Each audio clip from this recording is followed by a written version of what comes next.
पार्वती जी कथा सुनना चाहती हैं अवराम की।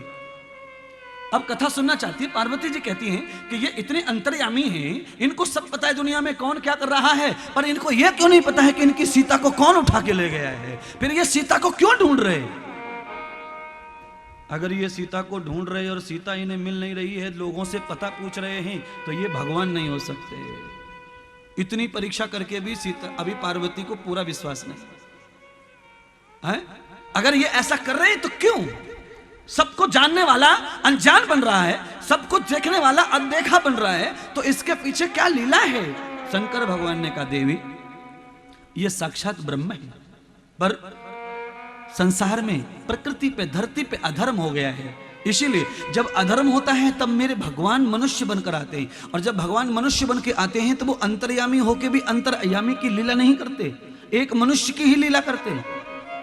वो सर्वशक्तिमान होके भी सर्वशक्ति की लीला नहीं करते, एक मनुष्य की ही लीला करते हैं, क्योंकि वो भगवान हैं और मनुष्य बन के आए हैं, क्योंकि वो मनुष्य को दिखाना चाहते हैं कि एक मनुष्य को अवतार लेने के बाद में अपनी जिंदगी में कौन से कर्म करने चाहिए। तो भगवान मनुष्य को ज्ञान देने के लिए भगवान से मनुष्य बनते हैं। तो मेरे प्रभु ब्रह्म से मनुष्य इसीलिए बनकर आए क्योंकि ये संसार के मूढ़ पापी गंदे लोग, तुम्हारी तरह जिनकी बुद्धि भ्रम वाली अज्ञान वाली, उन लोगों को मनुष्यता का पाठ पढ़ाया जा सके।